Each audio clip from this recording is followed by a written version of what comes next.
로마서 7장 14절에서 25절입니다.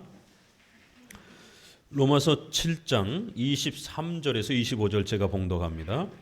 내 지체 속에서 단 다른 법이 내 마음의 법과 싸워 내 지체 속에 있는 죄의 법 아래로 나를 사로잡아 오는 것을 보는도다. 오호라 나는 곤고한 사람이로다. 이 사망의 몸에서 누가 나를 건져내랴. 우리 주 예수 그리스도로 말미암아 하나님께 감사하리로다. 그런즉 내 자신이 마음으로는 하나님의 법을 육신으로는 죄의 법을 섬기노라. 아멘. 로마서 7장 14절에서 25절은 2000년 기독교 교회 역사 속에서 가장 많이 논쟁이 됐던 그런 본문이기도 합니다. 또 오늘날도 이 본문은 각 교파마다 해석하는 입장이 달라지면서 엄청난 논쟁을 일으키고 있는 또 그러한 본문이기도 합니다. 그렇기 때문에 적어도 이 7장 14절에서 25절의 이 내용을 우리 개혁주의, 우리 장로교 입장에서 어떻게 해석해 왔는지, 어거스틴과 또 루터와 칼빈과 같은 종교개혁자들이 어떻게 해석해 왔는지, 또 우리가 신앙 고백의 또 교리의 표준으로 삼는 웨스트민스터 신앙 고백에서는 이 로마서 7장을 어떻게 사용하고 있는가, 이렇게 장로교회 입장에서 이 본문을 어떻게 해석해 왔는지를 다시 한번 잘 배우시는 시간이 되기를 권면을 드립니다. 이 본문이 왜 그렇게 논쟁이 됐느냐면, 이 본문에서 말하는 오호라 나는 곤고한 자로다, 이 사망의 몸에서 누가 나를 구원해 줄까라고 고백하는 이 바울이 과연 지금 이 상태가 신자인가 신자가 아닌가에 대한 해석 논쟁이 있는 것입니다. 사망의 몸에 있다라고 그러고 자기를 구원해 달라라고 이렇게 표현되어 있다 보니까 많은 넓은 복음주의권 내에서는 불신자로 해석을 합니다. 하지만 지금까지 우리가 6장 이후부터 또 7장에 이르기까지 또 8장에 이르기까지 성화에 대한 큰 문맥 아래에서 지금 본문이 펼쳐져 가고 있다는 것을 앞서 소개해드렸습니다. 그렇기 때문에 우리의 선조들은 이 본문은 신자로서 바울이 성화의 이러한 또 아픔과 괴로움을 고백하는 탄식으로 해석하는 것입니다. 성화가 얼마나 중요한 것인지를 6장부터 소개해드렸습니다.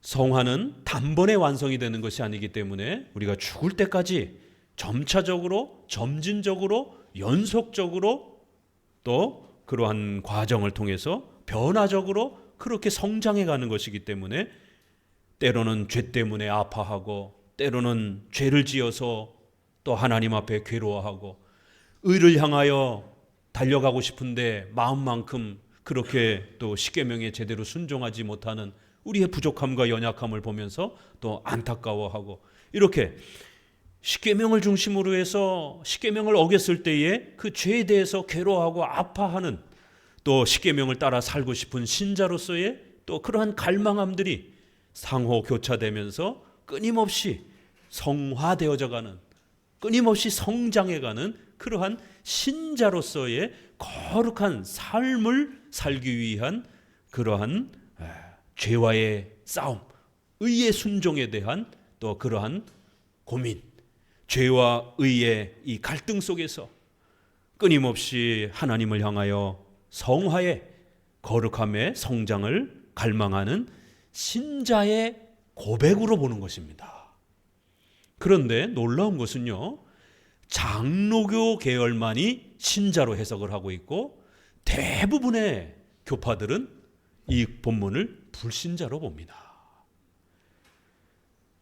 이 부분을 우리가 좀 정리해 보게 되면 크게 이제 성화와 관련해서 완전주의와 불완전주의의 논쟁이 있습니다. 성화론과 관련해서 성도들의 기독교 윤리와 생활과 관련해서 2000년 교회사 속에 두 논쟁이 있습니다.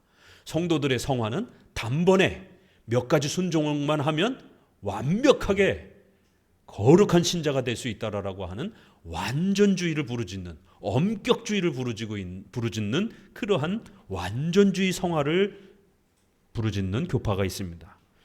그러나 우리 장로교는 불완전 성화를 강조합니다. 칭의는 우리가 착해서 구원받은 것이 아니다라고 거듭 말씀을 드렸습니다. 비록 우리의 인격과 우리의 삶은 여전히 부족하고 여전히 우리의 말과 행동과 삶은 인격적으로 많이 부족합니다. 그럼에도 예수 그리스도를 고백하는 오직 믿음으로 그리스도의 공로로 이 신칭이 죄인의 신분에서 의인으로 신분이 바뀌는 것이에요. 이것이 칭이요, 이것이 구원의 본질입니다. 착해서 구원받은 게 아니라 착해지도록 착하게 살기 위해서 구원받는 것입니다. 착하기 때문에 구원받은 것이 아니라 착하게 살아가도록 우리를 구원시켜 주는 것입니다. 이렇게 칭이란, 구원이란 우리가 선한 열매를 많이 맺었기 때문에, 착하기 때문에 구원받은 것이 아니라 오직 예수 그리스도의 공로로, 오직 믿음으로, 은혜로 우리가 구원받는 것이다 라고 그렇게 이신칭의를 고백한 것입니다. 그렇기 때문에 아직은 우리 성도들이 착하지 않은 것이에요. 아직 예전에 습관, 못되고 예수님 믿기 전에 말 함부로 하고 거칠고 또 사람들하고 싸우고 시기 질투하고 이렇게 죄악에 물들었던 이러한 삶, 착하지 않은 그런 삶은 여전히 있는 것입니다. 이거를 잘 구별해야 된다고 말씀을 드렸습니다. 칭의와 성화를 잘 구별해야 되는 것입니다. 그렇기 때문에 역사 속에서는 이 칭의와 성화를 자꾸만 혼동을 해서 착해서 구원받는 것처럼 새벽기도 많이 하고 또 교회 열심히 다니고 봉사 많이 하고 이렇게 해서 마치 구원이 유지가 되는 것처럼 칭의와 성화를 자꾸만 혼동하고 섞어서 문제를 일으켰습니다. 또 성화를 완전히 배제하고 극단적인 신비체험과 경건주의로 그렇게 극단적으로 신앙만 강조하는, 윤리를 무시하는 또 이러한 또 형태도 나타납니다. 결국 이런 모든 형태들은 삶에서 완전주의, 완벽한 성도의 그러한 삶의 열매가 있어야 된다라고 강조하고, 그런 완벽한 삶이 없으면 구원받지 못한 것처럼 그렇게 취급을 해온 겁니다.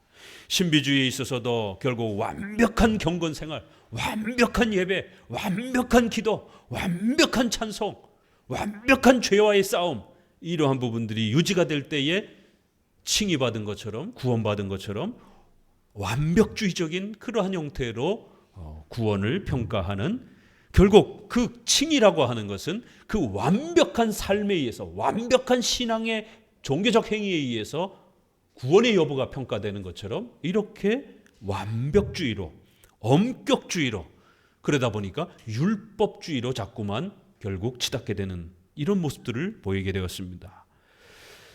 어떤 교파들이 주로 그랬느냐면 1세기 당시에 영주주의, 어거스틴 시대의 전에는 노바티안, 또 어거스틴과 싸웠던 도나티스파, 이 도나티스파라는 목사님들 이름이에요.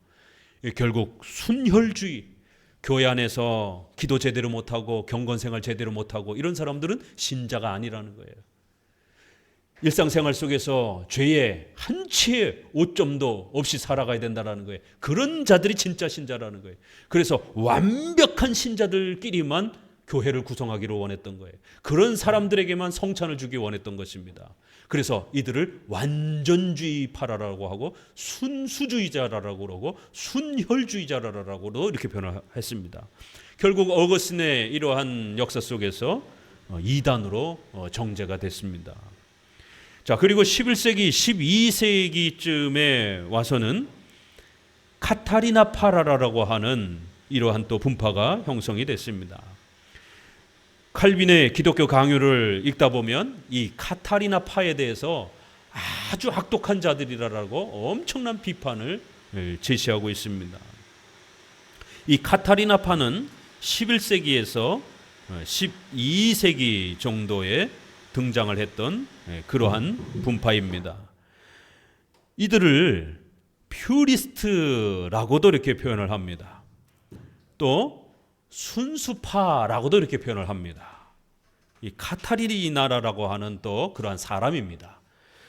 결국 중세 시대에 이러한 교회가 타락했다고 그러면서 저 수도원이나 산속에 들어가서 완벽하게 경건 생활을 하는 사람들끼리만 공동체 생활을 하려고 했던 사람들입니다. 성도들이 죄와의 싸움에 있어서 흐트러진 모습을 보이게 되면 그런 사람들은 신자가 아니다라고.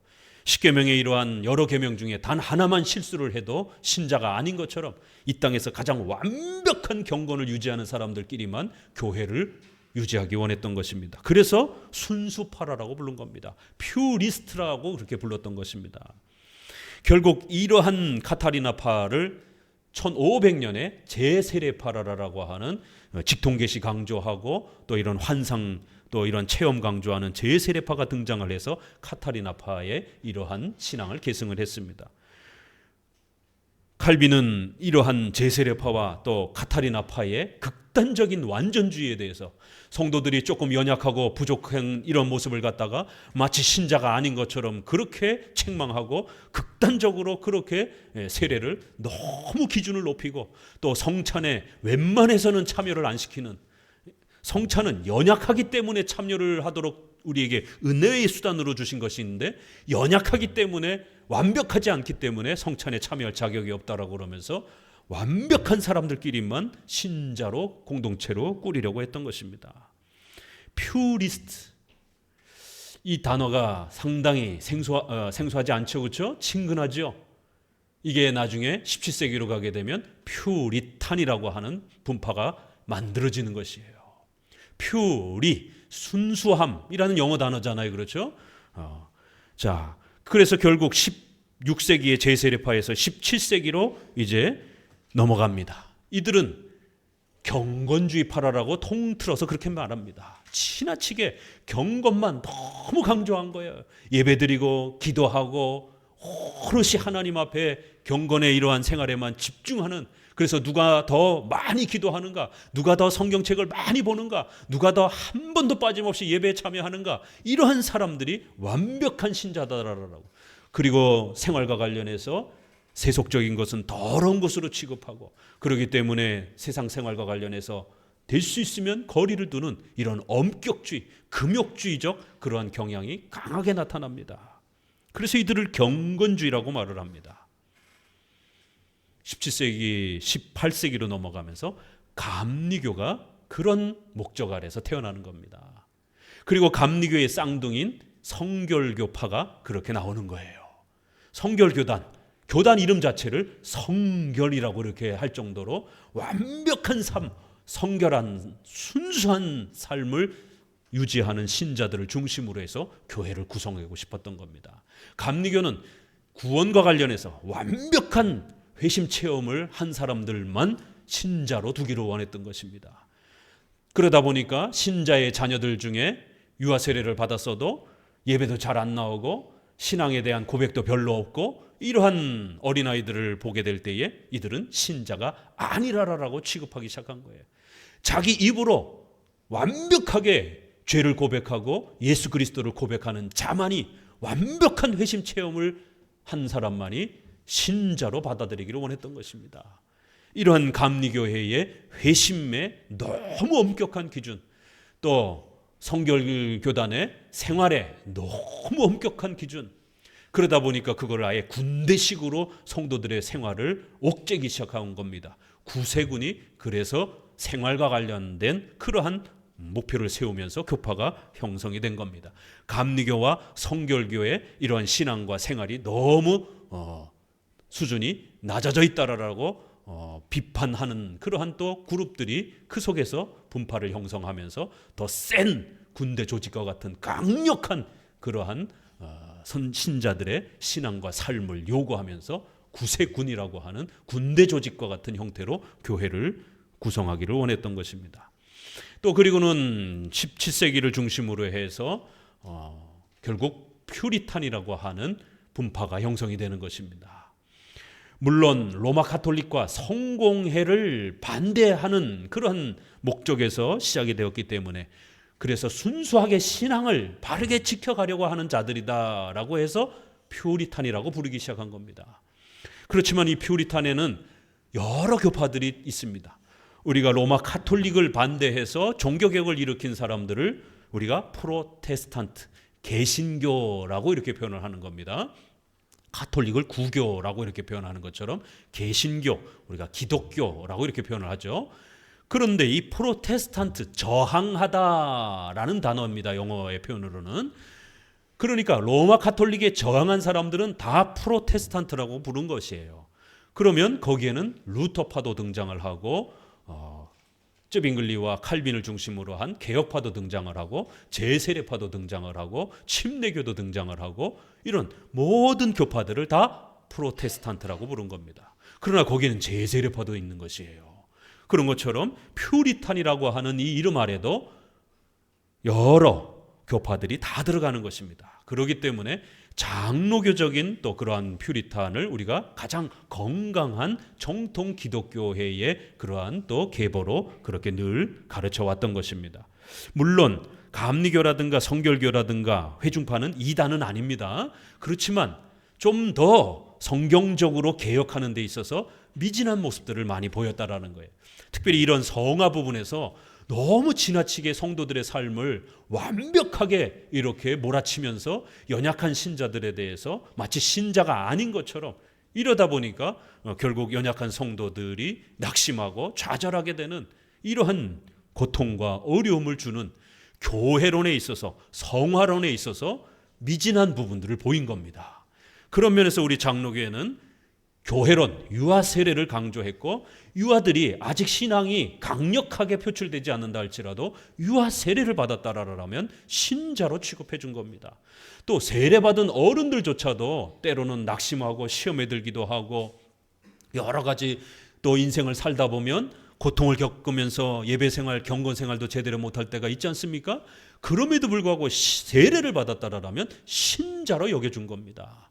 이렇게 교회론과 성화론에 있어서 성화론에서 불완전 성화를 우리는 강조했기 때문에 불완전하게 신앙생활을 하는 성도들을 또 그러한 유아들을 절대로 불신자라고 그렇게 비판하지 않았던 것입니다.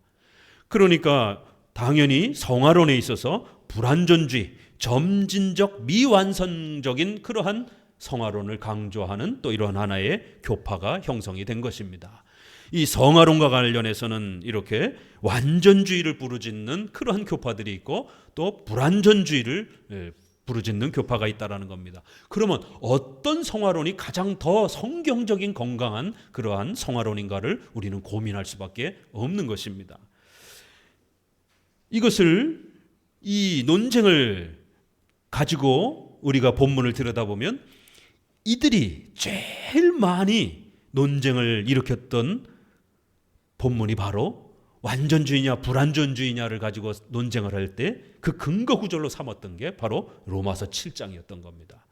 그래서 로마서의 여러 구절 다른 부분도 있지만 로마서의 이 부분을 보면서 봐라, 바울이 이렇게까지 자기가 사망에 있다라고 하는 건 아직 구원받지 못한 거다. 그래서 죄에 대해서 아파하고 의롭게 살려고 애를 쓰지만 사망에 있다라고 말하지 않느냐. 그러니까 이제 이 로마서 7장과 관련해서 크게는 2개, 작게는 3개 정도로 이렇게 해석이 나눠집니다. 첫째는 불신자다 이렇게 해석을 합니다. 주로 펠라기우스 목사와 주로 이단 쪽에서 이렇게 해석을 합니다. 아예 불신자로 보는 것이에요. 그런데 두 번째는 아주 불신자는 아니지만 신자가 되어가는 과정 중에 있는 사람이다. 예비 신자다. 회심을 준비하는 사람이다. 이런 표현들을 쓰기도 한 교파가 있습니다. 결국 이들은 다 불신자로 보는 거예요. 크게는. 그렇지만 아까도 말씀드린 것처럼 감리교나 회중파나 이렇게 이단이 아닌 분들이 아닌 교파가 약간 이 부분을 오해하면서 성화론의 부분에서 지나치게 완전주의를 주장을 하다 보니까 이 본문을 불신자 입장 쪽으로 좀 더 해석하려고 하는, 그렇지만 또 그렇다고 완전히 불신자라고 또 보기보다는 약간은 신자 쪽으로 좀 가려고 하는, 왜요? 너무 불신자라고 이렇게 또 배격하기에는 여기에 또 많은 표현들이 또 신랑을 소망하는 또 그런 고백들이 있다 보니까 그걸 완전히 거부하지 못하고 이렇게 불신자에서 신자로 넘어가는 그런 과정이 있는 것처럼, 그러나 아직은 신자가 아닌, 약간 차이가 있지만 큰 울타리에서는 신자가 아닌 것입니다. 그래서 회심 준비론이라는 이러한 단어가 역사 속에서 등장을 하기 시작한 겁니다.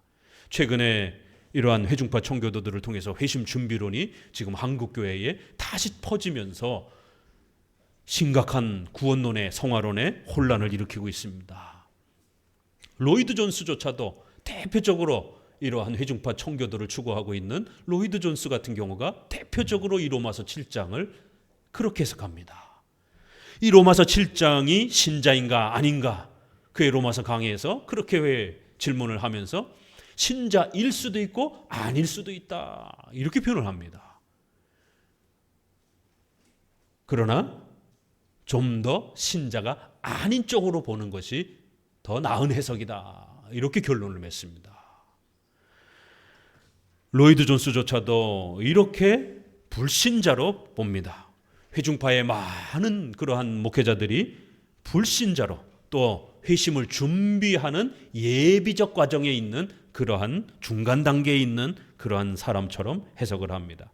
그래서 예전에 CCC에서 동그라미 3개로 이렇게 사형리를 전도할 때 이렇게 가운데 예수님을 영접했지만 예수님이 나의 왕으로 계시지 않는, 의자에 들어오시지 않는, 원 안으로는 예수님이 들어왔지만 예수님이 나의 주인이 되지는 않는 이러한 애매모호한 상태에, 그걸 명목상 신자라고도 부르기도 합니다.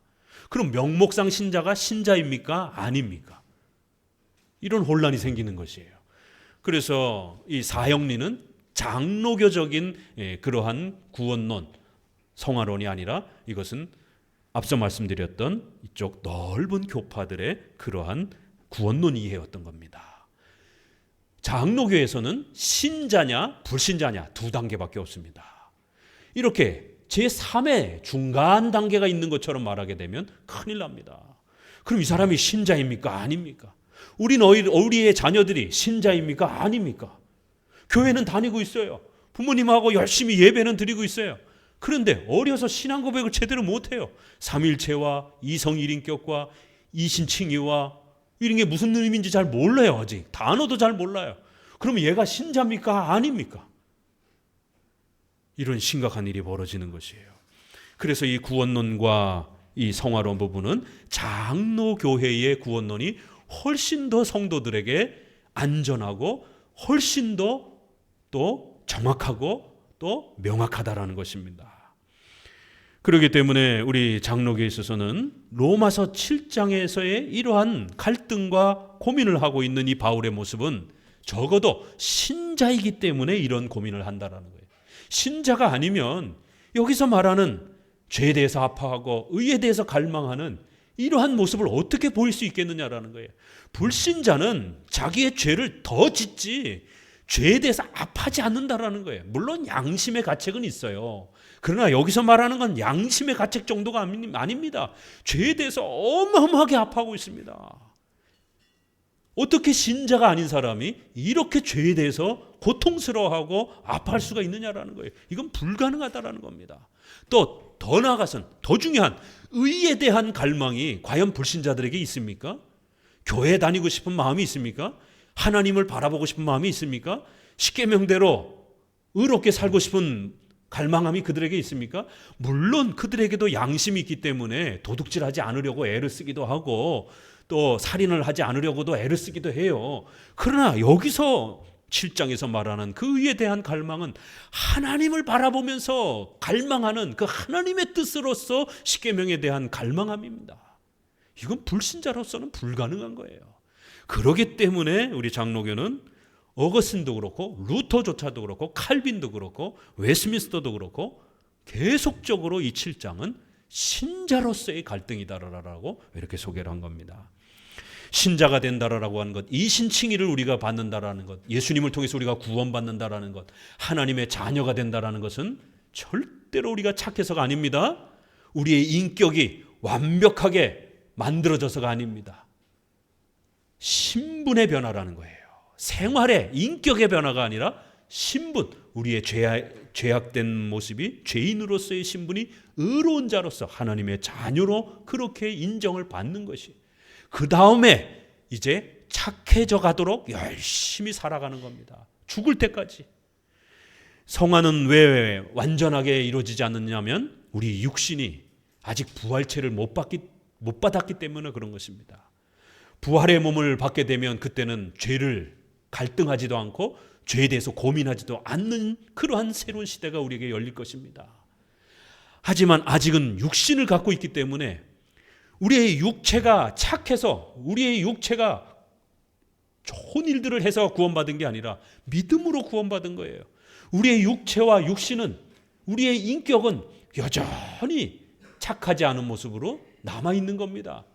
이렇게 하나님 앞에서 우리가 구원받는 그 내용을 칭의와 우리 육체의 완벽함을 구별할 줄 알아야 되는 것입니다. 우리 육체는 이제 땅에 죽어 썩어지고 장차 부활을 통해서 새롭게 육체를 얻을 것이다라고 성경은 말합니다. 그때 가서는 우리가 완벽한 육체의 이러한 삶을 살게 될 것입니다. 아직은 이 연약한 육체, 배가 고프면 밥을 먹어야 돼요. 그런데 너무 굶주리게 되면 남의 것을 훔쳐먹고 싶은 마음이 본능적으로 든단 말이에요. 자식이 굶고 있으면 남의 걸 훔쳐서라도 먹이고 싶은 이 우리 인간의 육체의 이런 육신의 연약한 본능이 아직 남아있단 말이에요. 그러니까 그러한 본능의 연약함 때문에 자꾸 실수를 하게 되는 거예요.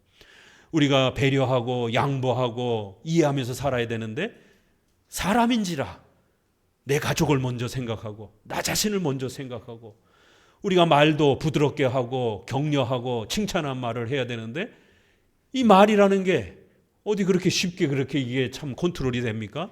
나도 모르게 가장 사랑하는 부부 사이에서도 마음은 그렇지 않은데 몸이 막 힘들면, 너무 몸이 피곤하면 막 짜증을 낸단 말이에요.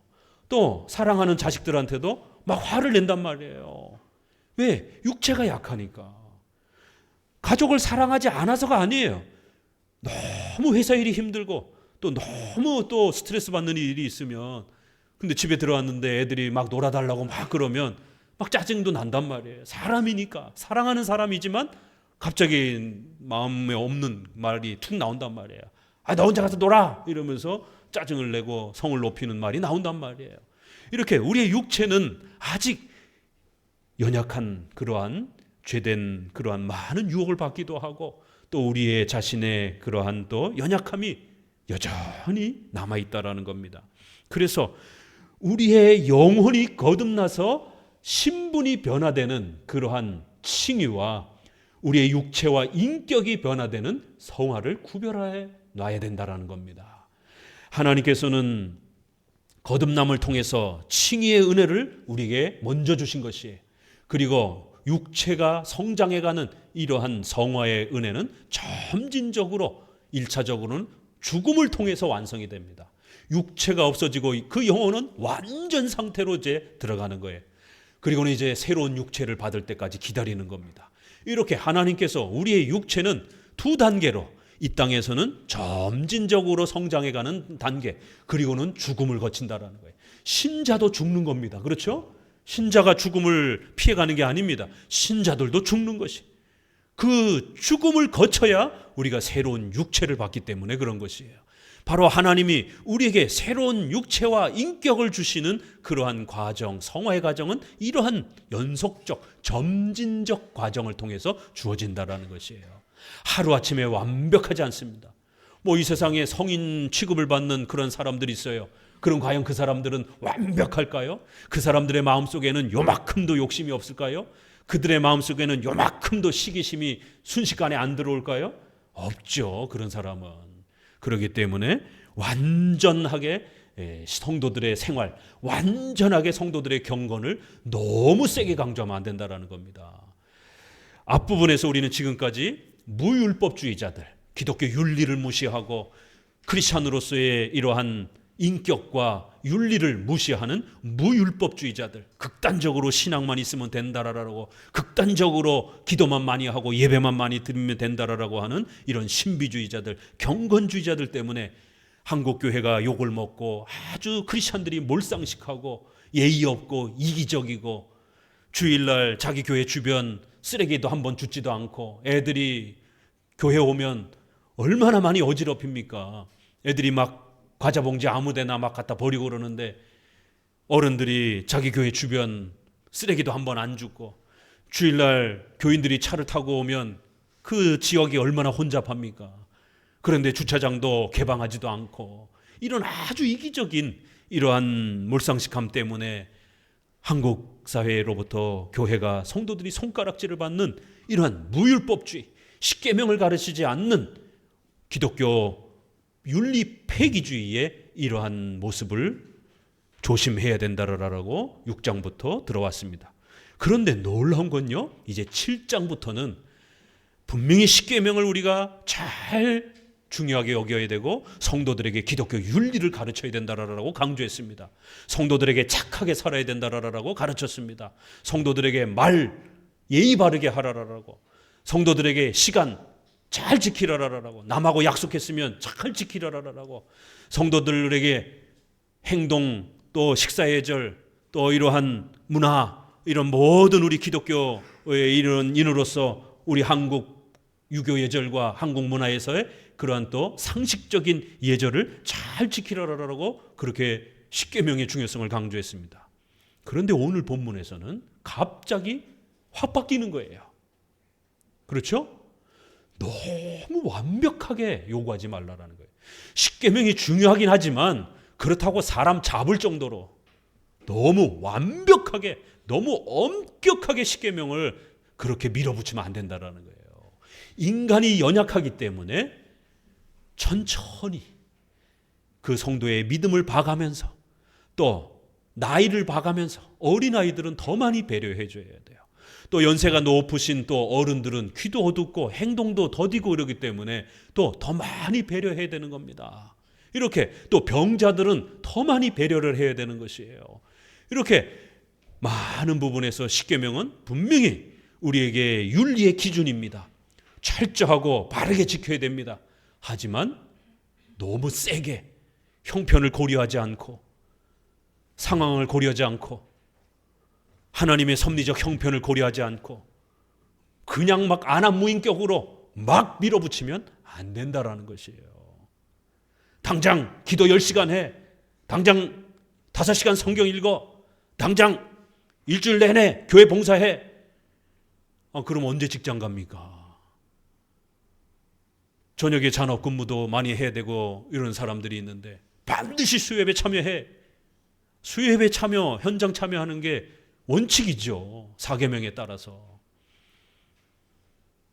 그렇지만 자신의 직장의 형편에 따라서 또 3교대를 해야 되는 또 그런 특수한 소방관, 의사, 경찰, 얼마나 많은 또 이러한 직업군들이 있습니까? 우리의 생명과 직결된 또 국가 사회를 지켜야 되는 이러한 직업들이 얼마나 많습니까? 이런 사람들을 그냥 무작정 주일 성수 안 하면 당신들은 신자도 아니야, 이렇게 몰아붙이면 결국 그런 모든 직업들을 그만두지 않는 이상 교회를 올 수가 없는 거예요.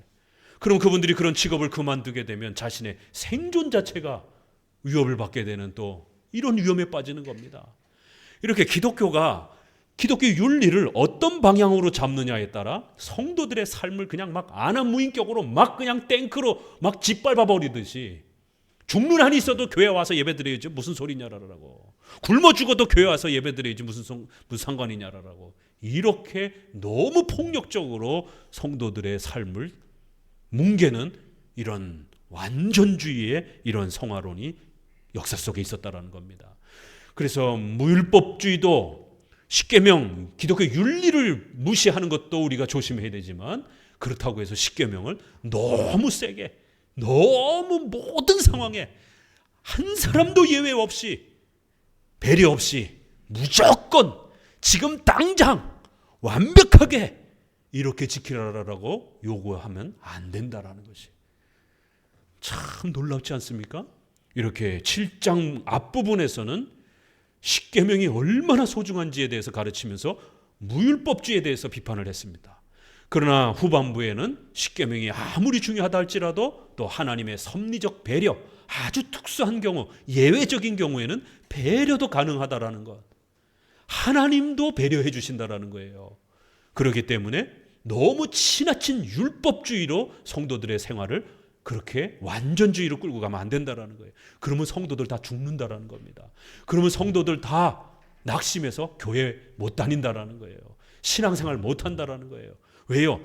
누가 처음부터 목사님과 같이 이렇게 장로님과 같이 완벽한 수준으로, 높은 수준으로 신앙생활하는 사람이 누가 있습니까? 저도 20대 또 10대 어린 나이에는 교회도 안 다닐 때도 있었고, 교회가 싫어가지고 오히려 막 절에도 갔던 적도 있고, 절에 가서 이 108번뇌 또 4월 초파일 돌아오잖아요. 저도 이거 붙이고 등 달고 이 자원봉사도 하고, 그러면서 교회에 대한 반감 때문에 절에 한 1년 동안 이렇게 다닌 적도 있습니다. 이렇게 다양한 우리 성도들의 연약함과 부족함이 있단 말이에요. 그런데 그럴 때마다 다 그냥 쳐내버리게 되면 누가 목사를 하고, 누가 장로를 하고, 누가 집사를 하고, 누가 교회를 지킵니까?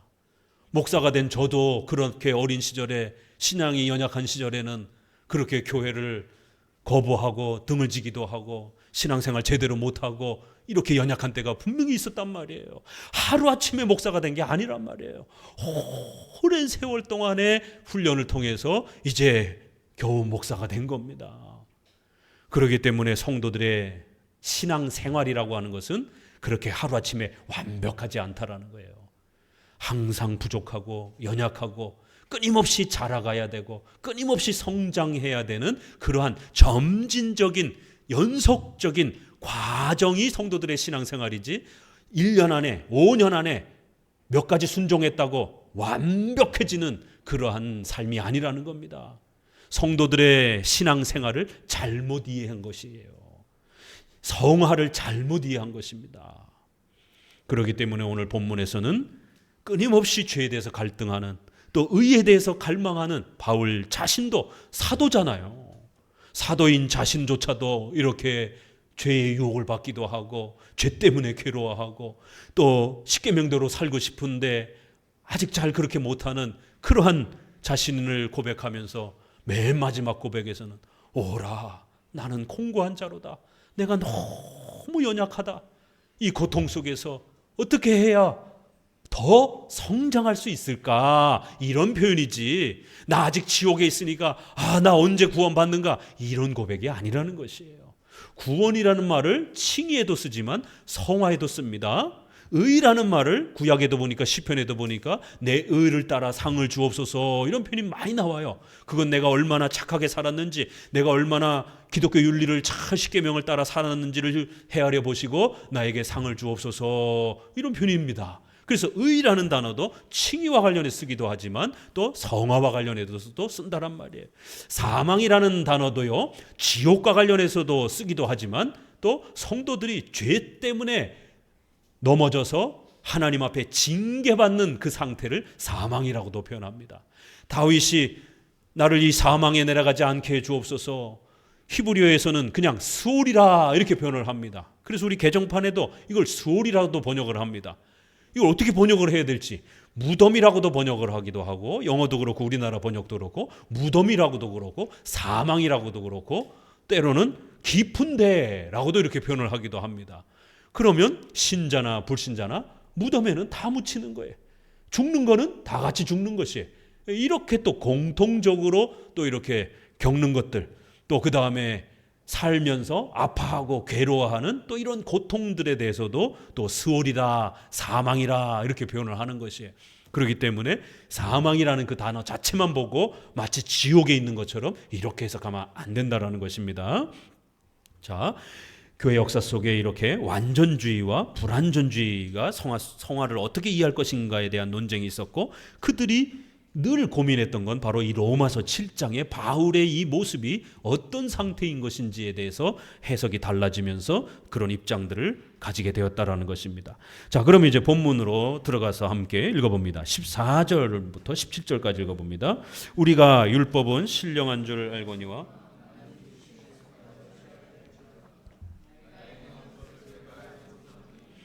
원하는 이것은 행하지 아니하고 도리어 미워하는 그것을 함이라. 만일 내가 원치 아니하는 그것을 하면 내가 이로 율법을 선한 것을 시인하노니 이제는 이것을 행하는 자가 내가 아니요 내 속에 거하는 죄니라. 본문은 그렇게 어려운 구절이나 문장은 없습니다.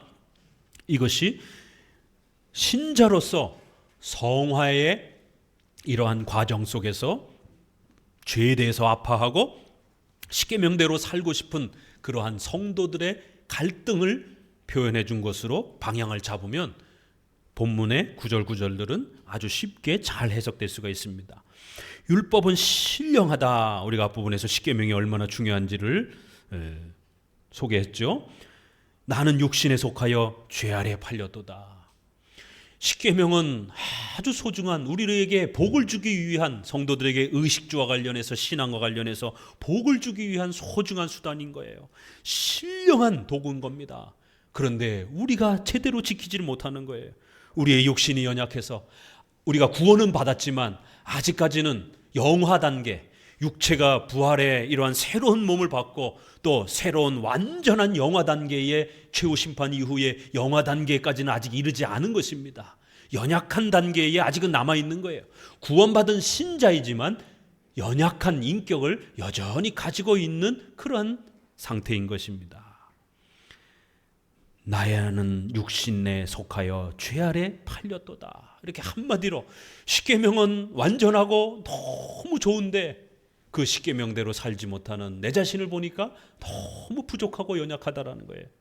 죄 아래 그렇게 팔려서 죄를 짓고 죄에 대해서 자꾸 갈등하고 죄의 유혹을 자꾸 겪는 우리 신자들의 이러한 성화의 모습을 이렇게 한 문장으로 고백을 한 겁니다.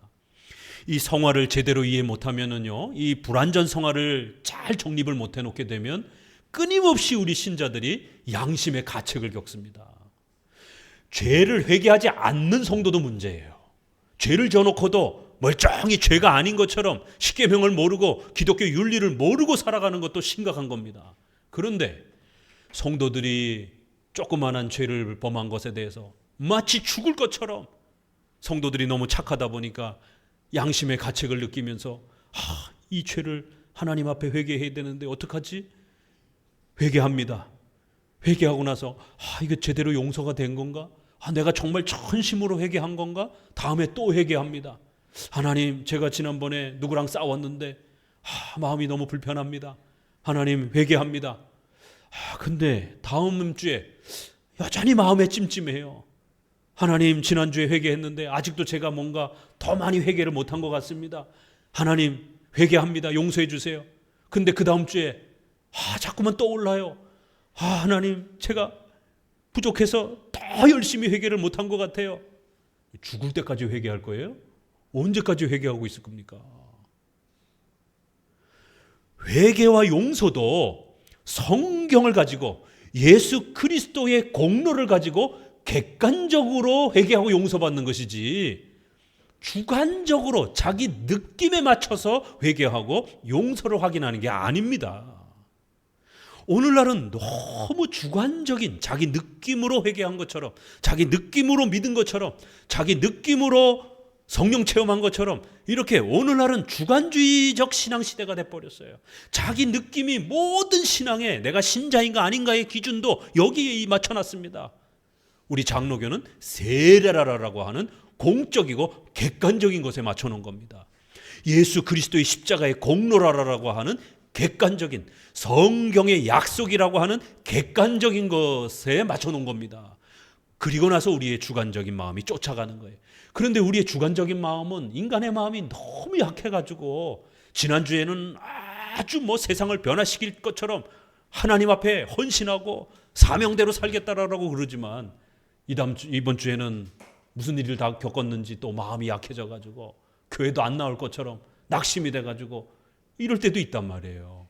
그렇기 때문에 우리의 주관적인 마음은 너무 왔다 갔다 한단 말이에요. 이걸 가지고 기준으로 삼아서는 안 됩니다.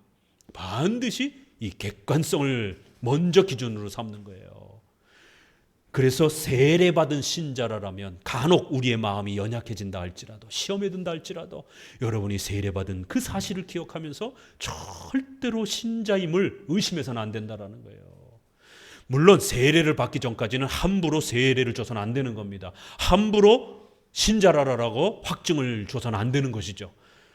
세례받기 전에는 반드시 죄를 책망하고 신자로서 바르게 신앙 고백을 하는지 안 하는지를 철저하게 체크해 줘야 되는 겁니다.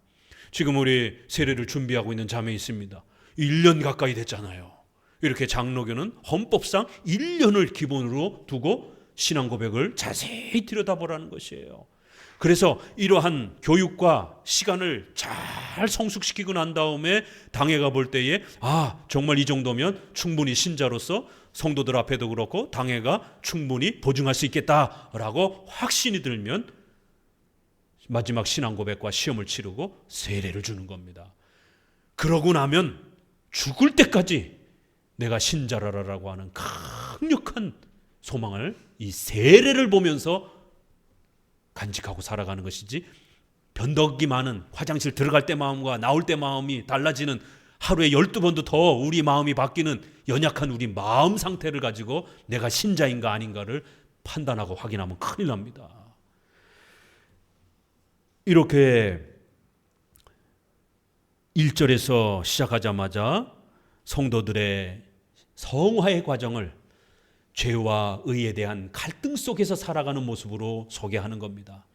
양심의 가책을, 이것을 이용을 해서 마치 회개를 못한 것처럼, 회개가 안 된 것처럼, 용서가 안 된 것처럼 끊임없이 협박적으로, 엄포적으로, 엄격주의적으로 하나님 앞에 벌 받을 것처럼 무섭게 그렇게 365일 매일매일 죄, 회개, 심판 이렇게 성도들을 몰아치게 되면 성도들의 양심, 신앙의 양심이 다 망가집니다.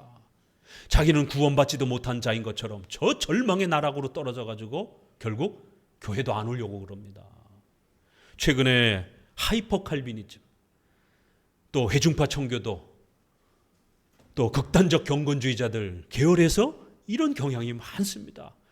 오로지 설교가 죄 회개, 끊임없이 내가 회개를 제대로 했는지 점검하라라고 요구하고, 끊임없이 하나님의 심판을 두려워하라라고 경고하고, 언제 양심의 이 가책으로부터 벗어날 수 있습니까?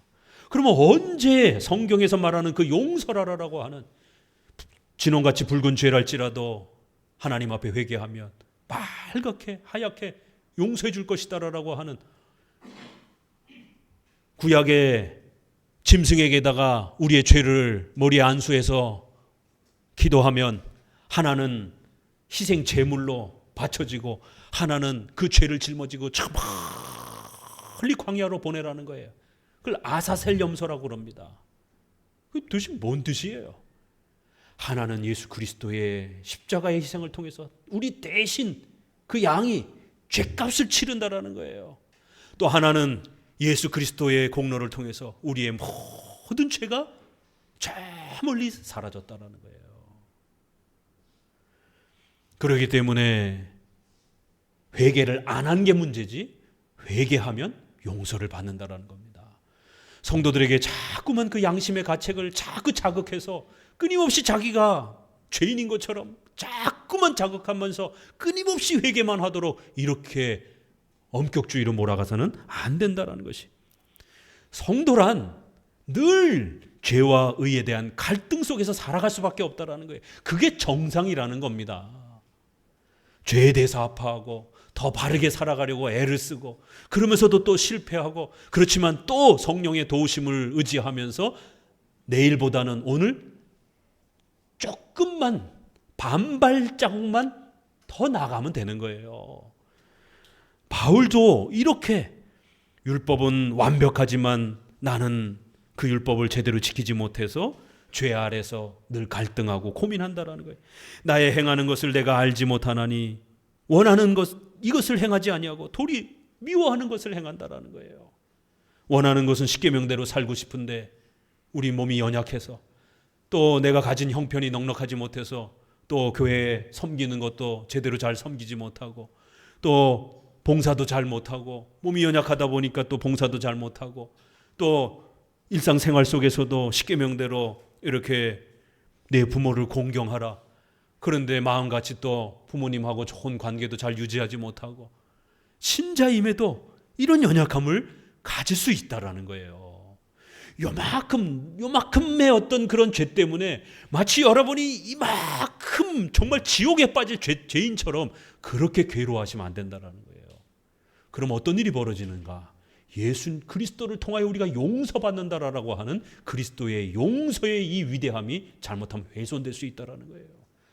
또다시 우리가 착해서 용서받은 것처럼 우리가 착해야만 용서받는 것처럼 이렇게 또 결국 행위주의로 넘어가게 된다라는 겁니다. 그래서 바울 자신조차도 원하는 것을 하지 못하고 원하지 않는 십계명에 반대가 되는 일들을 자꾸 행한다라는 거예요. 마음 같아서는 이제 어버이날도 다가오고 그러니까 부모님께 좀 더 잘하고 싶고 또 용돈도 더 드리고 싶고 그런데 형편이 넉넉하지 못하다 보니까 또 말도 퉁명스럽게 나오고 짜증나게 나오고 그럼 뒤돌아서서 내가 왜 그랬지? 어버이날인데 더 신경 써서 좀 부모님 마음 편하게 해드려야 되는데 오히려 또 식사하려고 만났더니만 부모님 걱정은 늘 비슷하잖아요. 언제 결혼하니? 돈 좀 벌어놨니? 직장은 어떻게 되니? 뭐 이런 거 물으시다 보면 또 자식 입장에서는 자꾸 결혼 얘기, 직장 얘기, 돈 얘기 막 이러다 보면 짜증 난단 말이에요. 그럼 몰라요. 됐어요. 이러면서 또 그냥 밥도 먹는 둥 마는 둥 그냥 훅 나와 버리게 되면 얼마나 마음이 또 짠합니까? 내 부모를 공경하라. 그래야 하면 장수할 것이다. 또 땅에서 잘 될 것이다. 의식주와 관련해서 하나님 복 주실 것이다라고 이렇게 어마어마하게 약속하고 있는데도 내 발로 그 복을 막 걷어차고 있잖아요. 말이 퉁명스럽게 나오고 마음 같지 않게 막 행동이 나오고 이게 우리 인간의 모습이라는 거예요. 바울도 이렇게 원하는 것과 원하지 않는 게 마음속에서 갈등하면서 그렇게 성화적 고통과 아픔을 겪었다라는 거예요. 만일 내가 원치 아니하는 그것을 행하면 내가 이로 율법의 선한 것을 시인하노라. 율법이 잘못된 건 아니라는 거예요. 율법은 너무 완벽하다라는 거예요. 우리에게 복을 주기 위해서 순종만 하면 그런 복을 주겠다라고 율법은 완벽하게 그렇게 선함으로 우리에게 다가온다라는 거예요. 그런데 우리가 부족해서라는 거예요. 이제 이것을 행하는 자는 내가 아니야 내 속에 거하는 죄니라. 바울이 핑계대는 게 아니라 내 속에 그 죄가 이 육체의 연약함 때문에 아직은 우리가 인격적으로 많이 부족한 이 연약함 때문에 죄를 짓고 죄의 유혹을 받는 우리 자신이 이렇게 여전히 남아있다라는 거예요. 자, 우리 계속 좀 더 읽어봅니다. 18절 내 속 곧 내 육신에 선한 것이 거하지 아니하는 줄을 아노니 원함은 내게 있으나 선을 행하는 것은 없노라. 내가 원하는 바 선은 하지 아니하고 도리어 원치 아니하는 바 악은 행하는도다. 만일 내가 원치 아니하는 그것을 하면 이를 행하는 자가 내가 아니요 내 속에 거하는 죄니라. 그러므로 내가 한 법을 깨달았노니 곧 선을 행하기 원하는 나에게 악이 함께 있는 것이로다. 내 속사람으로는 하나님의 법을 즐거워하되 내 지체 속에서 한 다른 법이 내 마음의 법과 싸워 내 지체 속에 있는 죄의 법 아래로 나를 사로잡아 오는 것을 보는도다. 오호라 나는 곤고한 사람이로다.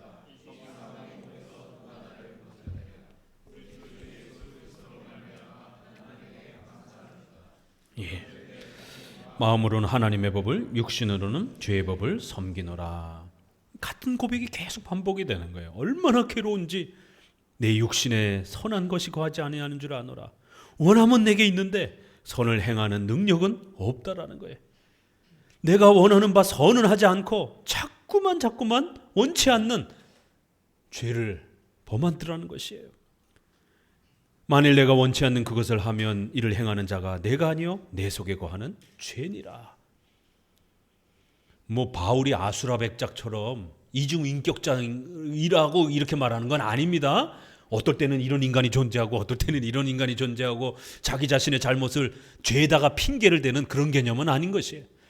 결국 자기 자신도 컨트롤할 수 없는 정도로 이렇게 죄라고 하는 것이 나를 괴롭히고 있다는 거예요. 하나님의 말씀에 순종해야 되는데 자꾸만 죄를 짓게 만들고 불순종하게 만들고, 바로 자신의 마음속에 두 마음이 있는 것처럼 결국 자신이잖아요. 그런데 우리 마음속에 그렇게 하나님께 순종하고 싶어하는 마음이 있는가 하면 또 자꾸만 죄를 짓는 그러한 불순종의 마음이 교차하더라는 거예요. 신자랄지라도 이런 모습이 있다라는 겁니다. 신자라고 해서 완벽하게 죄에 대해서 막 성인이 된 것처럼 이렇게 살아가지 않는다라는 거예요. 그렇기 때문에 성도들이 조금 힘들고 어려워지더라도 절대로 낙심하지 말라라는 거예요. 결국 바울은 자기 자신을 솔직하게 이렇게 고백하면서 사도인데도 이런 연약함을 갖고 있다는 거예요. 그렇기 때문에 성도들이 조금 연약하더라도 절대로 낙심하지 말라는 거예요. 또 더 나아가서는 목회자들에게도 주는 경고입니다. 성도들이 조금 이렇게 연약하게 살더라도 절대로 성도들을 지나치게 엄격하게 권징하거나 또 지나치게 성찬에 못 참석하게 하거나 또 너무 엄격하게 그렇게 기준을 마련해서 마치 신자가 아닌 것처럼 성도들의 양심을 억눌러서는 안 된다라는 것이, 사도조차도 이런 갈등과 아픔과 고민을 하고 있다라는 거예요. 사도조차도 한순간에 성화가 완성된 게 아니라는 겁니다. 그러므로 내가 한 법을 깨달았노니 선을 행하기 원하는 나에게 악이 함께 있더라는 거예요. 신자들 안에도 이렇게 선한 마음과 악한 마음이 동시적으로 그렇게 존재한다라는 겁니다. 내 속사람으로는 하나님의 법을 즐거워하되 내 지체 속에 다른 법이 내 마음과 싸워 내 지체 속에 있는 죄의 법 아래 나를 사로잡아오는 것을 보는도다. 이렇게 하나님의 법, 죄의 법, 내 속사람 또 죄, 이렇게 둘을 자꾸 대조해가면서 우리 신자들 안에 두 마음의 상태가 있다라는 것이지 두 사람이 존재한다든가 이런 건 아닙니다. 그래서 신자란 이 땅에서 완벽할 수 없다라는 거예요. 사도조차가 이렇게까지도 완벽하지 않다라면 우리 성도들은 얼마나 더 부족하겠습니까?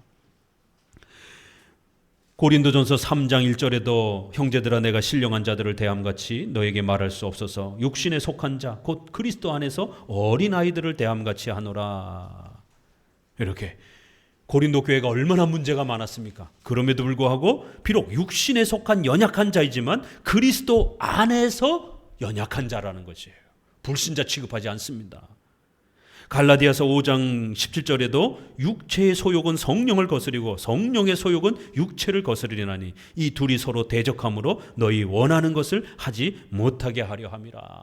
이렇게 갈라디아서에서도 우리 마음속에 두 마음의 갈등이 있다라고, 신자 안에도 이런 두 상태가 존재할 수 있다라고 거듭거듭 성경은 소개합니다. 그리고 이제 마지막으로 오라 나는 곤고한 사람이로다. 이 사망의 몸에서 누가 나를 건져내 주랴. 앞서서 말씀드린 것처럼 이것은 내가 지옥에 여전히 있구나, 언제 내가 칭의받는가, 이런 고백이 아니라 바로 십계명에 더 순종하지 못하는, 하나님의 뜻에 더 순종하지 못하는 자신의 이러한 불순종의 연약함을 안타까워하고 고통스러워하는 아픔에 대한 고백이지, 지옥에 자신이 있는 것에 대한 절망적인 그러한 외침이 아니라는 겁니다. 고통, 불순종에 대한 고통의 고백이지 불신자의 절망의 고백이 아니라는 거예요.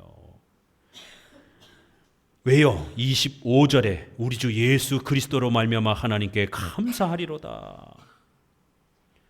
만약 이 구절이 없었다라면 불신자로도 볼 수 있었을 것이에요. 그런데 25절에 뭐라고 고백하고 있어요? 우리 주 예수 그리스도 안에서 내가 감사한다라는 거예요. 아니, 앞절에서는 사망에 빠진 것처럼 이렇게 아파하는데 뒷구절에서는 그럼에도 불구하고 하나님께 감사한다라는 거예요. 불신자면 감사할 수 있겠습니까? 불신자면 우리 주 예수 그리스도라는 고백할 수 있겠습니까? 이 고백이 뭐예요? 이거 사도신경에서 나와 있는 고백이잖아요. 우리 주 예수 그리스도를 믿사오니. 성경 전체를 통해서 예수님을 한마디로 고백해봐라. 예수님이 어떤 분인지를 정확하게 고백해봐라. 우리 주 예수 그리스도, 신이시면서 우리를 위하여 이 땅에 낮아지신 중보자이신 예수님, 주님이시요 신성을 가지신 예수님이요 참된 인성을 가지시고 이 땅에 성육신하셔서 십자가에 죽으신 그리스도의 중보자직을 행하신 분이다라고 하는 가장 핵심 고백이 다 들어가 있어요. 여기에. 바울이 자신이 고백한 우리 주 예수 그리스도라고 하는 가장 강력한 이 신앙 고백을 여전히 고백하고 있는 겁니다. 신자인 겁니다. 그렇지만 성화에 있어서는 아직은 죄에 아파하고 고민하고 있다는 거예요. 그렇지만 감사하다라는 거예요. 왜요? 신자들은 그리스도의 공로로 이 죄와 싸워갈 수 있기 때문에, 또 성령께서 보혜사 성령을 우리에게 보내주셔서 우리가 다시 지옥에 떨어지지 않도록, 우리가 절망에 빠지지 않도록 성령께서 우리를 끊임없이 지켜 보호해 주시겠다라고 약속해 주고 계시기 때문에, 실패하더라도 다시 또 우리 성도들이 일어설 수 있도록 하나님이 도와주시겠다라고 성경에 수도 없이 약속하고 있기 때문에 하나님께 우리는 감사할 수 있다라는 거예요. 비록 내 자신이 마음으로는 하나님의 법을 바라보면서도 또 때로는 우리의 육신이 연약해서 죄를 짓기도 한다라는 것이, 결론적으로 다시 한번 또 이렇게 죄의 연약함 속에 늘 있는 신자이지만, 그런 사도이지만, 그럼에도 우리 주 예수 그리스도를 바르게 고백하고 이신칭의로 구원받은 성도로서 하나님 앞에 신자로 살아가는 이 기쁨은 잃어버리지 않고 늘 가지고 살아간다는 것이에요. 구약의 아브라함을 보십시오. 가장 유명한 믿음의 조상. 아브라함이 성공적으로만 살았습니까? 아니에요. 아브라함이 얼마나 많이 실패하고 넘어지는지 우리는 구약에서 보게 됩니다. 창세기 12장을 통해서 부름을 받았지만, 가나안 땅으로 옮겨왔지만 12장 9절에 그가 점점 남방으로 옮겨가더니 그 땅에 기근이 있으므로 애굽으로 점점 내려가더라는 거예요. 먹고 살 게 없으니까 애굽으로 내려가는 거예요. 애굽으로 내려가니까 심각합니다. 자기 부인이 잘못하면 빼앗길까 봐 13절에 원컨대 그대는 나의 누이라 하라. 실제로 배가 다른 이복 누이예요. 그렇지만 그거보다 더 중요한 건 자기 부인이란 말이에요. 그런데 애굽 사람들한테 죽을까 봐 너가 누이라고 하고 그러면 내가 목숨이 안전할 거다. 애굽 사람이 그 여인의 심히 아름다움을 보았고 바로가 부인으로 삼으려고 데려간 겁니다. 그러자 아브라함의 아내 사레의 연고로 바로와 그 집에 큰 재앙을 내리신지라. 바로가 아브라함을 불러서 이르되 내가 어찌하여 나를 이렇게 대접하였느냐? 내가 어찌하여 그를 내 아내라고 내게 고하지 아니하였느냐? 내가 어찌 그를 누이라고 나로 그를 취하여 아내로 삼게 하였느냐? 너 때문에 우리 지금 왕궁이 하나님 앞에 엄청난 벌을 받았다. 빨리 데리고 가라. 이게 무슨 창피입니까 이게?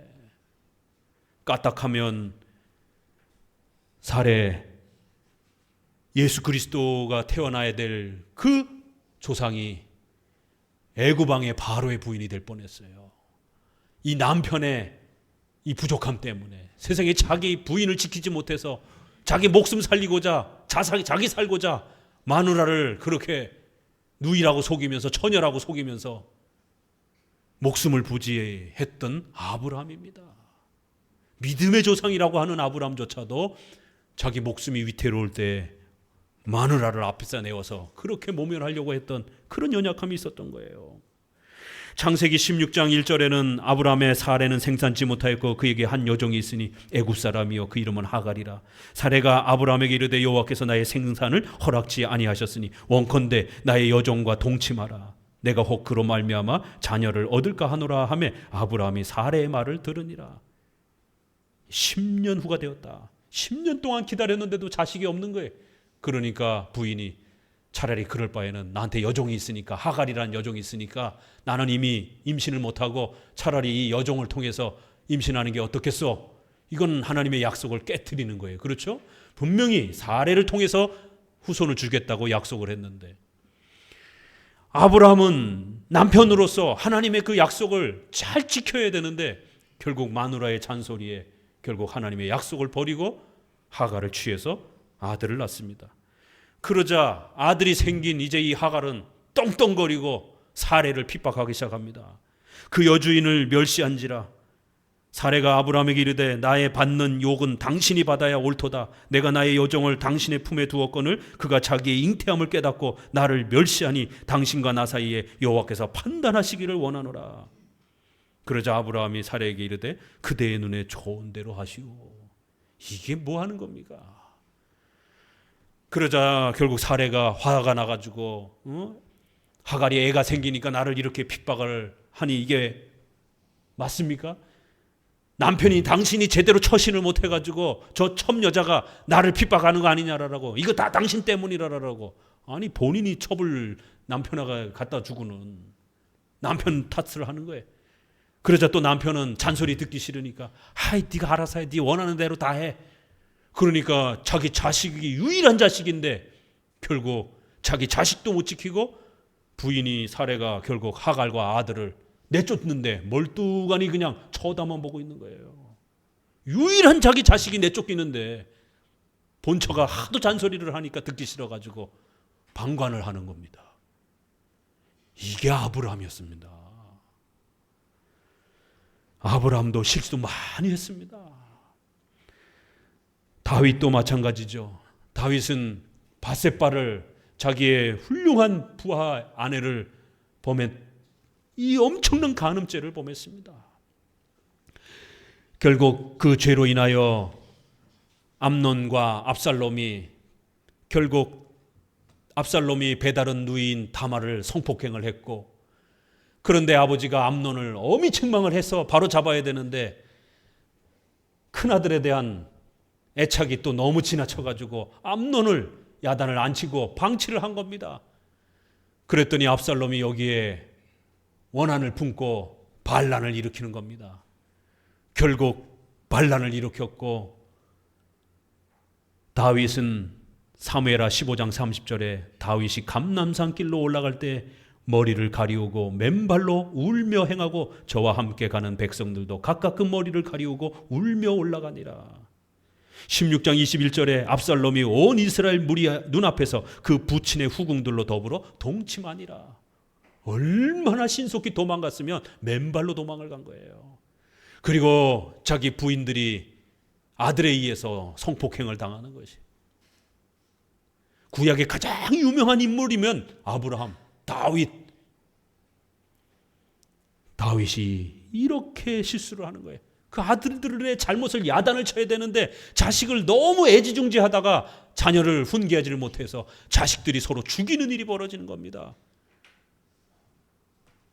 결국 압살롬은 반란을 일으켰고 그 형 암논을 죽여버렸고 다윗은 나라를 빼앗기는 이런 심각한 고통을 겪습니다. 사도 바울은 또 어떻습니까? 사도 바울은 사도행전 15장 36절에 보니까 2차 선교행을 가면서 1차 때 중간에 돌아갔던 마가를 데려갈 건가 말 건가를 가지고 바나바와 심각하게 싸웁니다. 바나바는 굉장히 성품이 온유해가지고 그 젊은 청년이 힘드니까 중간에 포기할 수도 있지, 데려갑시다, 기회를 한 번 더 줍시다. 바울은 안 됩니다. 이제 막 교회가 세워지는데 지도자가 그렇게 막 사역을 중간에 포기하고 이랬다 저랬다 하면 성도들이 교회가 어려움을 겪습니다. 마가라는 청년 지도자로서 자격이 없습니다.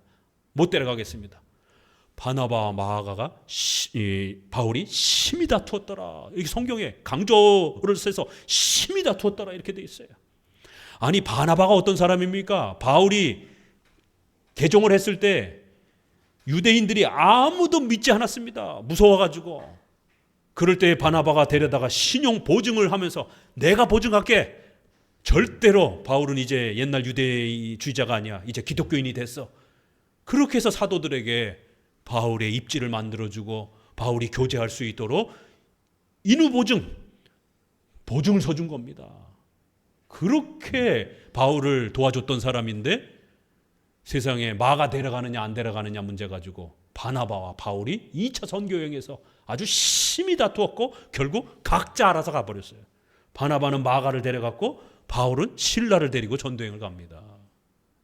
전도여행을 하면서 이렇게 다툰 거예요. 그것도 사도가. 이렇게 성경은 우리에게 성도들의 연약함을 여기저기에서 이야기하고 있는 것입니다. 우리 신조를 한번 좀 봅시다. 신조 부분에서 로마서 7장을 우리 신앙 고백에서 어떻게 사용하고 있는가? 아주 놀랍게요. 웨스민스터 신조 6장 4항을 보게 되면 인간의 타락과 관련해서 이 근원적 부패로 말미암아 그것에 의해서 우리는 모든 선을 전적으로 싫어하고 선을 행할 수도 없고 모든 선을 반대하며 그리고 전적으로 악에 기울어져서 생활죄, 자범죄들을 범한다라는 거예요. 5항에는 이 부패로 인해서 중생한 자들에게도 이 부패가 남아있다라는 거예요. 신자라고 해서 죄와 관련해서 완벽한 상태가 되는 게 아니라는 겁니다. 생활죄와 관련해서는 남아있다라는 거예요. 원죄는 우리가 완벽히 용서받았지만 자범죄, 생활죄는 중생한 자들에게도 남아있다라는 거예요. 그러면서 로마서 7장 14절, 17절, 18절, 23절을 근거구절로 사용합니다. 거기서 나오는 모든 죄악들은 분명히 죄다. 여기서도 로마서 7장 25절. 9장 자유의지와 관련해서는 이렇게 그러나 남아있는 부패성 때문에 여기도 보세요. 남아있는 부패성 때문에 그 완전한 선을 원하지 못할 뿐만 아니라 도리어 악을 행한다. 여기도 상당히 많이 15절, 18절, 19절, 21절, 23절. 또 칭의 부분에서 11장 5항에서는 하나님께서 의롭다 함을 받은 사람들의 죄를 계속적으로 용서하신다. 이렇게 자범죄, 생활죄에 관련해서는 우리가 끊임없이 죄를 짓게 된다는 거예요. 그래서 이런 생활죄들을 계속 용서하신다는 거예요. 우리는 부성적인 노여움 아래 있을 수 있다는 거예요. 지옥에 따라 다시 떨어지는 심판적 노여움은 아니랄지라도 아버지가 책망하는 그러한 부성적, 아버지가 꾸중하는 그러한 정도의 책망 아래는 있을 수 있다는 거예요. 자, 13장 성화 부분에서 이 세상에 있는 동안에 아직 불완전하다. 사람의 모든 부분에 부패와 잔재들이 남아있다. 18절, 23절 인용하죠. 또 사망에 보게 되면 이 싸움에 있어서 비록 남아있는 부패가 잠시 동안 매우 우세할 수도 있으나 7장 23절. 16장 선행 부분에서도요. 4항. 하나님이 요구하시는 것보다 우리가 더 많이 행할 수 있는 것이 아니다. 훨씬 미치지 못한다라는 거예요. 5항, 우리는 우리의 최고의 선행들을 통해서도 하나님께로부터 죄의 용서나 영생을 공로로 얻을 수 없다. 하나님과 우리 사이에는 무한한 간격이 있기 때문이다. 우리는 그것들이 더러워지고 매우 많은 연약함과 불완전이 뒤섞여서 도저히 하나님의 무서운 심판을 견딜 수 없기 때문이다. 7장 15절, 18절. 19장 하나님의 율법과 관련해서도 이렇게 십계명은 우리에게 신자의 의무를 가르쳐주고 합당하게 걷도록 그들을 인도하고 속박하며 7장 12절, 22절, 25절 죄를 미워하게 하며 7장 9절, 14절, 24절 엄청나게 많아요. 웨스민스터 신앙고백 안에 이 로마서 7장 언급이. 하이델베르그 읽어볼까요? 이건 같이 읽어봅시다. 제가 먼저 읽습니다. 하나님께로 회개하고 돌아온 사람들은 이 모든 계명을 완전하게 지킬 수 있습니까?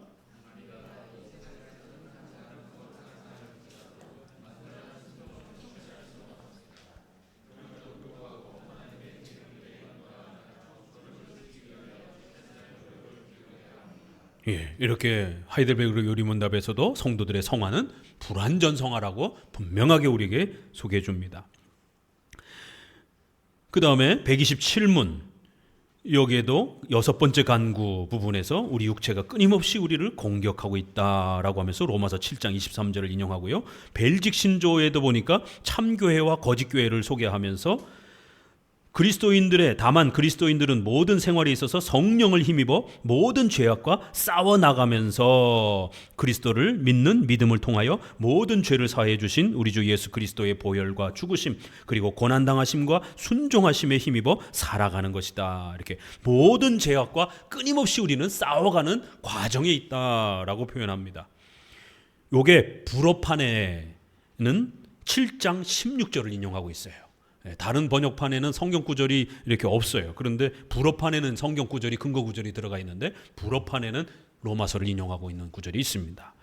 말씀을 맺습니다. 오늘 로마서 7장 말씀을 통해서 우리 장로교회의 성화론, 특별히 불완전 성화라라고 하는 이 귀한 교리를 가르침을 잘 간직하고 살아가면서 비록 연약하고 부족하다 할지라도 내 자식에 대해서도 그렇고요, 여러분 자신에 대해서도 그렇고요, 또 우리 성도들 이웃에 대해서도 그렇고 연약하다고 함부로 불신자 취급을 하거나 그러면 안 되는 것입니다. 항상 배려하고 연약함들을 또 인정하고 또 교회조차도 그렇게 연약한 성도들을 항상 배려하면서 그렇게 온유하게 교회를 이끌고 가야지 엄격하게 무섭게 완전한 그러한 순혈주의적인 순수주의적인 그러한 교인들로만 그렇게 구성하려고 하는 것은 이 땅에서 불가능한 것입니다. 이 땅에 그렇게 완전한 교회는 존재할 수 없는 것입니다. 비록 연약하고 부족하다 할지라도 예수 그리스도의 도우심으로 끊임없이 성장해가는 우리 성도들이 되시기를 주의 말씀으로 권면을 드립니다.